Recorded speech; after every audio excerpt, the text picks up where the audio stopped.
In this video, we're diving into what I consider 5 of the most controversial seasons in college football history.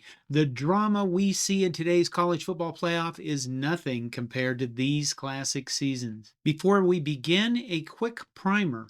Before the BCS, college football champions were determined by polls.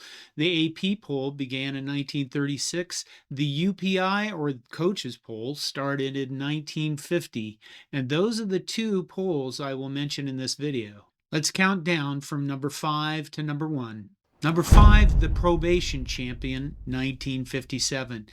Auburn went undefeated at 10-0 and shut out 6 opponents, outscored everyone 207 to 28.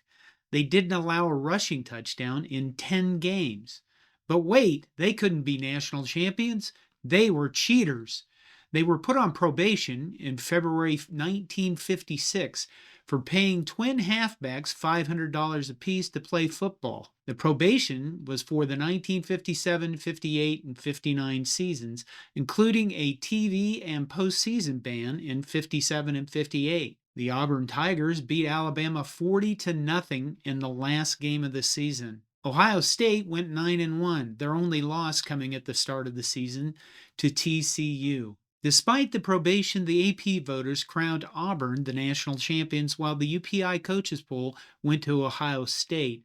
Being on probation meant Auburn wasn't eligible for the coaches poll. Auburn wouldn't win another national title until 2010. Number 4, the bowl game that changed nothing, 1947.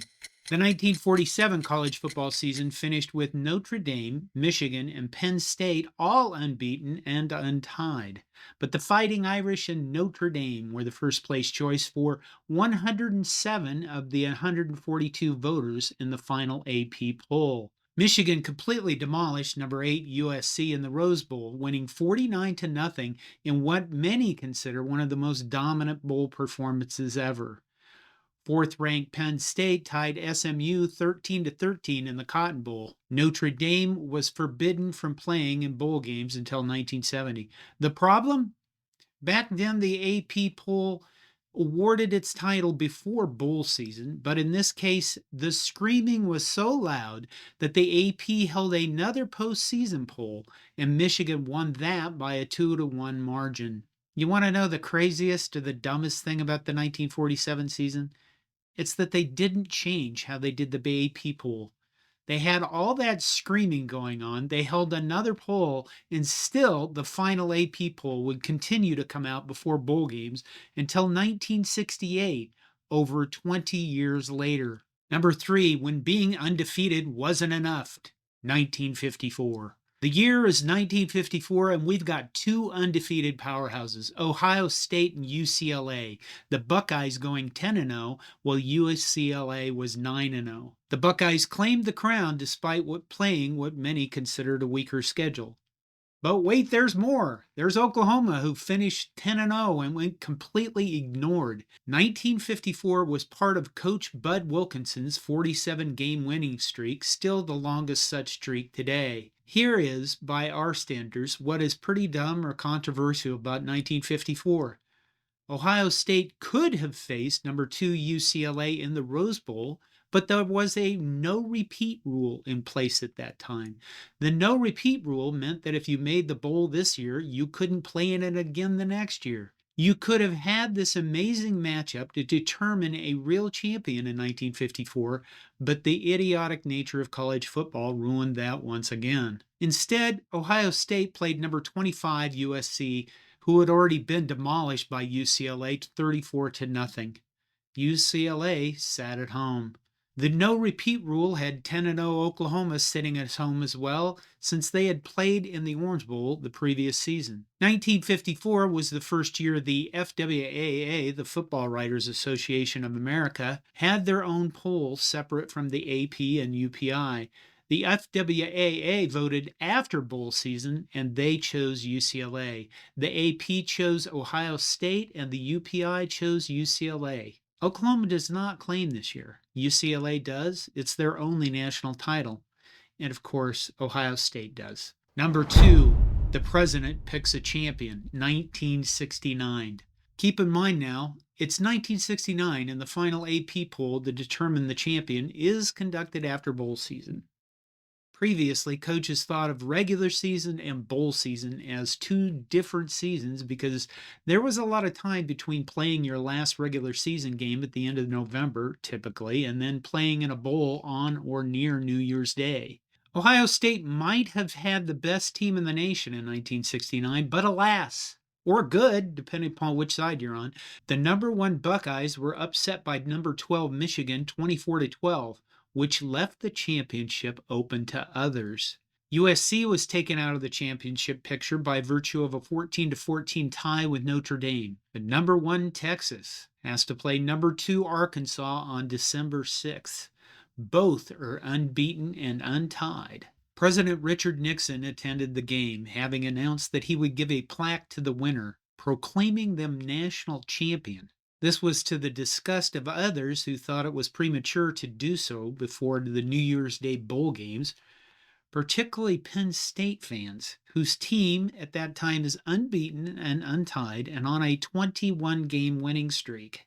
On the Texas-Arkansas game, Texas came from behind to win 15-14 and accepted Nixon's plaque. Now, Texas goes on and barely beats Notre Dame 21-17 in the Cotton Bowl Classic, while Penn State heads to the Orange Bowl to beat number 6 Missouri 10-6.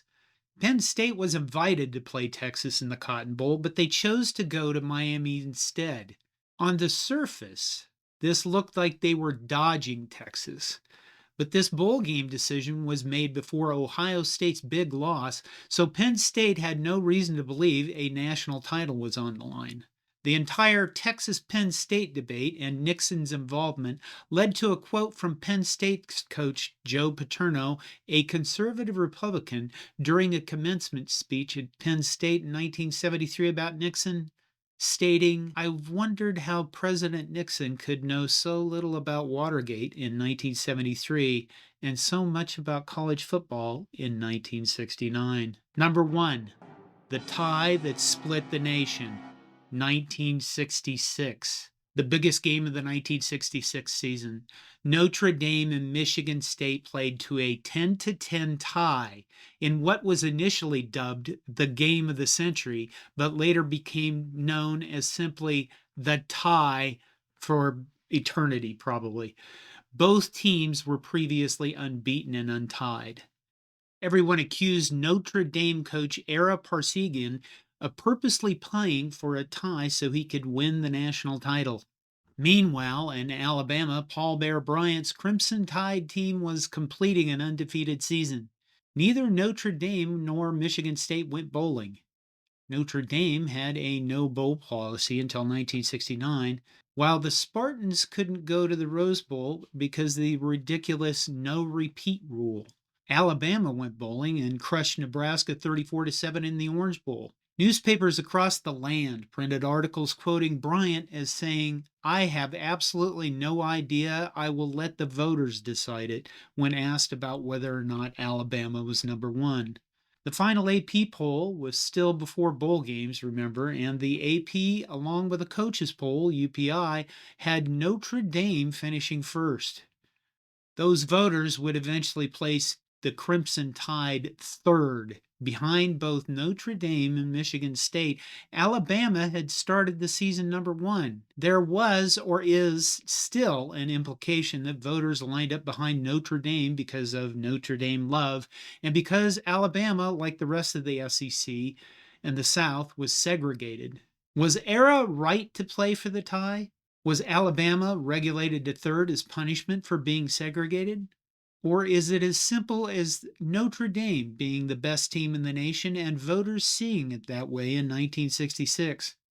And then what about Michigan State? The 1966 season is blessed, no, overflowing with the sweet juice of controversy. It deserves the examination of a full video, and it's going to get one because I believe this is still, 1966, the most controversial season in the history of college football. Disagree? Agree? I'd love to hear your thoughts about these 5 seasons. And I'd love to hear if you have any other seasons that you think are more controversial than the 5 I've picked. This is John Johnson with Hardcore College Football History. Thank you.